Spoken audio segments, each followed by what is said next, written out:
Hello everyone.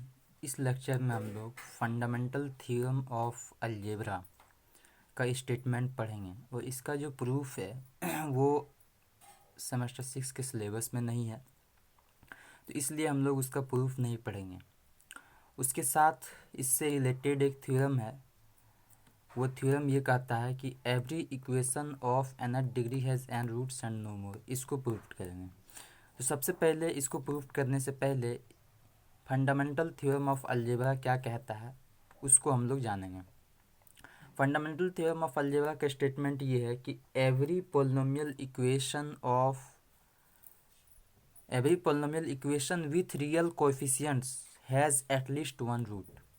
यानी कि कोई भी पोलिनोमियल इक्वेशन जिसका कोएफिशिएंट रियल हो, ठीक है, तो जनरली पोलिनोमियल इक्वेशन का कोएफिशिएंट जो है वो रियल ही होता है। यानी कि कोई भी पोलिनोमियल इक्वेशन जिसका कोएफिशिएंट रियल हो उसका कम से कम एक रूट होगा ही होगा। Every polynomial equation of with real coefficient has at least one root. ठीक है, ये ऑफ नहीं है। Every polynomial equation with real coefficients has at least one root. ठीक है, ये भी नहीं है। अब इससे रिलेटेड एक थ्योरम है, every equation of nth degree has n roots and no more. इसका मतलब ये है कि कोई भी पोलिनोमियल इक्वेशन है जिसका डिग्री n है तो उसका जो रूट होगा वो n रूट होगा, उससे ज़्यादा रूट नहीं होगा, n से ज़्यादा रूट नहीं होगा। इसका प्रूफ देखते हैं। सपोज करते हैं कि एफ एन ऑफ एक्स यानी कि कोई पोलिनोमियल इक्वेशन है जिसका डिग्री n है, एक polynomial equation of nth degree such that जब ये nth डिग्री का एक पोलिनोमियल है तो इसको हम लोग इस फॉर्म में एक्सप्रेस कर सकते हैं। F N of X is equal to A naught x to the power N plus A one x to the power N minus one plus A two x to the power N minus two plus up to A N minus one x plus A N, where A naught not equal to zero. क्यों? यदि ए not यहाँ पे zero हो जाता है तो zero into X to the power N is equal to zero, जिससे ये टर्म वैनिश हो जाएगा, जिससे इसका डिग्री क्या हो जाएगा, एन से कम एन माइनस वन हो जाएगा। तो इसलिए ए नॉट ज़ीरो पॉसिबल नहीं है। जहाँ पे a one a naught a one a two सब जो है रियल नंबर है। इसका मतलब है कम से कम तो इस polynomial equation of nth degree का एक ना एक तो रूट होगा ही होगा। तो हम लोग इसका यूज़ करेंगे फंडामेंटल थ्योरम ऑफ अलजेब्रा का कि then by fundamental theorem of algebra F N x has at least one real root. कम से कम तो एक रूट होगा। तो हम लोग सपोज कर लेते हैं कि वो रूट जो है वो अल्फ़ा है। Let alpha one be the root of F N x is equal to zero. जब अल्फ़ा वन उसका रूट है तो इस दैट इज़ हम लोग ये बोल सकते हैं जो हम लोग फैक्टर थ्योरम में पढ़े थे, then X minus alpha one is a factor of F N of X, that is X minus one is a factor of F N X. जब फैक्टर है तो रिमाइंडर ज़ीरो है। ठीक है, तो इसलिए एफ एन ऑफ एक्स को हम लोग इस फॉर्म में एक्सप्रेस कर सकते हैं, X minus alpha one F N minus one x plus remainder तो ज़ीरो है। यानी कि ये जो है इसका फैक्टर है और ये जो है इस F N minus one X ये क्या है, एक पोलिनोमियल इक्वेशन है एन माइनस वन डिग्री का। ठीक है, अब चूंकि again by fundamental theorem of algebra F N minus one X एक पोलिनोमियल इक्वेशन है एन माइनस वन डिग्री का, तो इसका भी एक रूट होगा। हम सपोज करते हैं कि अल्फ़ा टू इसका रूट हो गया, alpha two be the root of F N minus one X equal to zero by fundamental theorem of algebra. ठीक है, तो हम क्या कह सकते हैं, तो एक्स माइनस अल्फ़ा टू क्या हो जाएगा, that is X minus alpha two is a factor of F N minus one X. ठीक है, देयरफॉर अगर ये फैक्टर है तो अगर इसको हम F N minus one X से डिवाइड करेंगे तो कितना आएगा, ज़ीरो आएगा, रिमाइंडर ज़ीरो आएगा। तो एफ एन माइनस वन को हम लोग इस फॉर्म में एक्सप्रेस कर सकते हैं, X minus alpha two F N minus two of X, जहाँ पे रिमाइंडर ज़ीरो है। फिर जो है ये एन माइनस टू एक्स क्या है, F N minus two x जो है एक पोलिनोमियल इक्वेशन है N minus two th degree का, n minus two th degree का। अगेन फिर से अगर हम लोग इसमें फंडामेंटल थ्योरम ऑफ अलजेब्रा का यूज़ करेंगे तो क्या होगा, फिर से इसका जो है एक रूट निकलेगा। सपोज करते हैं वो रूट अल्फ़ा थ्री है, that is X minus alpha three जो है इसका फैक्टर हो जाएगा F N minus two X. फिर हम लोग जो है F N minus two X को इस फॉर्म में एक्सप्रेस कर सकते हैं, X minus alpha three F N minus three x.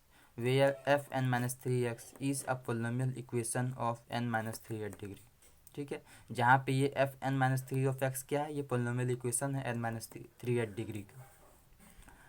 अब ये सब जो वैल्यू आया F N minus one X, F N minus two X, F N minus three X, इस सब का वैल्यू को हम लोग इक्वेशन वन में पुट कर देंगे तो हम लोगों को ये मिलेगा। ठीक है, तो इसको हम लोग इस तरह से दिखाते हैं, जैसे हमारा इक्वेशन वन क्या था। इक्वेशन वन को आप ध्यान से देखेंगे तो इक्वेशन वन हमारा ये था, एफ एन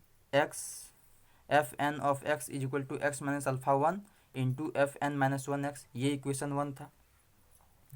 तो जैसे हम लिख दिए इक्वेशन वन यहाँ पे, F N of X is equal to x minus alpha one F N minus one X, F N minus one x.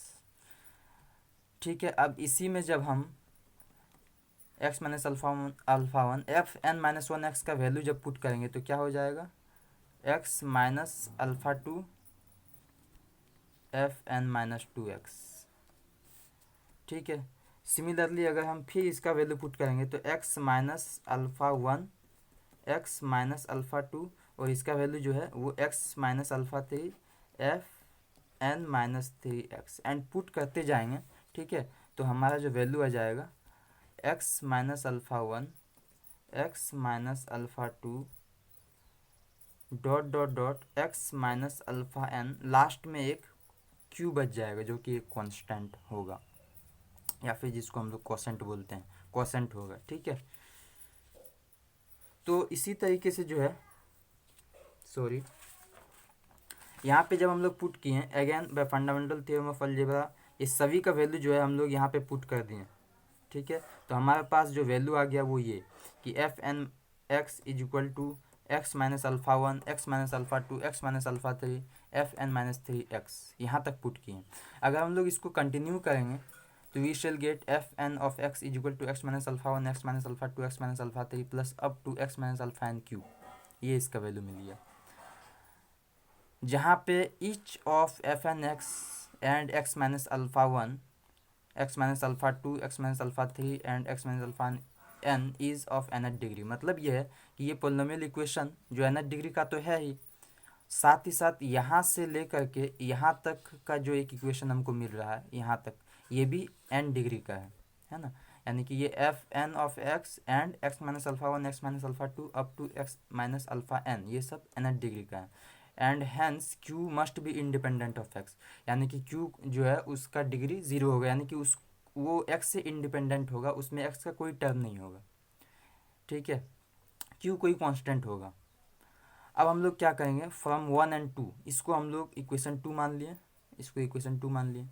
One and to से जब हम लोग इक्वेट करेंगे, ठीक है, a naught x to the power N plus A one x to the power N minus one plus A two x to the power N minus two plus up to A N minus one x plus A n is equal to x minus alpha one x minus alpha two up to x minus alpha n into q, ये हमारे पास मिल गया।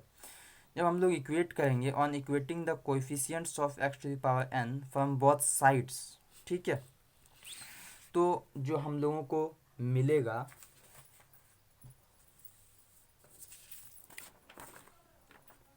वो ये मिलेगा कि q is equal to A naught. ठीक है, जब हम लोग इक्वेट करेंगे तो क्या मिलेगा, q is equal to A naught, hence F N of X is equal to, Q के जगह में ए नॉट रख दिए तो हमारे पास ये मिल गया।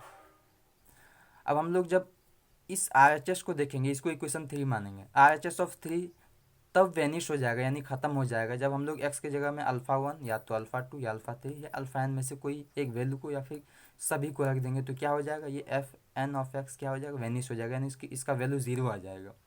ठीक है, तो इसलिए the equation F N x is equal to zero has N roots, है ना। तो इसलिए हम लोग क्या बोल सकते हैं कि इसका जो रूट कितना होगा, एन रूट होगा, क्योंकि अल्फ़ा वन बैठाएंगे यहाँ पर फिर भी इसका वैल्यू ज़ीरो आएगा, एफ एन ऑफ एक्स का वैल्यू ज़ीरो आएगा, मतलब अल्फ़ा वन इसका रूट है। अल्फ़ा टू बैठाएंगे फिर भी इसका वैल्यू ज़ीरो आएगा एफ एन ऑफ एक्स का, अल्फ़ा थ्री बैठाएंगे फिर भी इसका वैल्यू ज़ीरो आएगा। तो अल्फ़ा एन तक अगर हम लोग बैठाएंगे तो इसका वैल्यू जो है एफ एन ऑफ एक्स का वैल्यू ज़ीरो आएगा। देयरफॉर हम ये कह सकते हैं कि alpha one alpha two alpha three सब क्या है, इसका रूट है। अब हम लोगों को ये दिखाना है, now we have to show that f N of x has only n roots and no more. अब हम लोगों को ये दिखाना है कि इसका सिर्फ एन ही रूट होगा, ये जो alpha 1 alpha 2 alpha 3 alpha n तक, बस यहीं तक इसका रूट होगा, इसके बाद इसका कोई रूट नहीं होगा। तो ये दिखाने के लिए हम लोग सपोज करते हैं कि हम लोग एक डेल्टा लिए हैं जो कि ना ही अल्फ़ा 1 है, ना ही अल्फ़ा 2 है, ना ही अल्फ़ा एन है, मतलब जो भी इसका रूट था पहले वो कुछ भी नहीं है, ये इससे कुछ अलग है। ठीक है, अब हम लोग जब इसको x के जगह में बिठाएंगे इस डेल्टा को, तो हमको क्या मिलेगा, जब हम लोग x के जगह में इस डेल्टा को बिठाएंगे तो एफ एन ऑफ एक्स का वैल्यू ज़ीरो नहीं मिलेगा, है ना। यानी कि then no factor of F N x can vanish, यानी कि कोई एफ एन एक्स ज़ीरो होगा ही नहीं, and consequently f N of x not equal to zero, zero नहीं होगा for x is equal to delta, यानी कि एक्स की जगह में अगर हम डेल्टा रखेंगे तो f N of x zero होगा ही नहीं। जब ज़ीरो नहीं होगा तो डेल्टा फैक्टर होगा नहीं, hence F N x is equal to zero can not have more than n roots. तो हम इससे ये कह सकते हैं कि एफ एन ऑफ एक्स जो कि nth डिग्री का एक पोलिनोमियल है, इसका सिर्फ n ही रूट है और n से ज़्यादा रूट नहीं है, क्योंकि n से n रूट आने के बाद जब उसके बाद कोई दूसरा नंबर बैठाते हैं तो इस पोलिनोमियल इक्वेशन जो कि nth डिग्री का है उसका वैल्यू ज़ीरो नहीं आता है। तो इसलिए हम ये कह सकते हैं कि इसका सिर्फ n ही रूट होगा, n से ज़्यादा रूट नहीं होगा। दस द थ्योरम इज प्रूव्ड।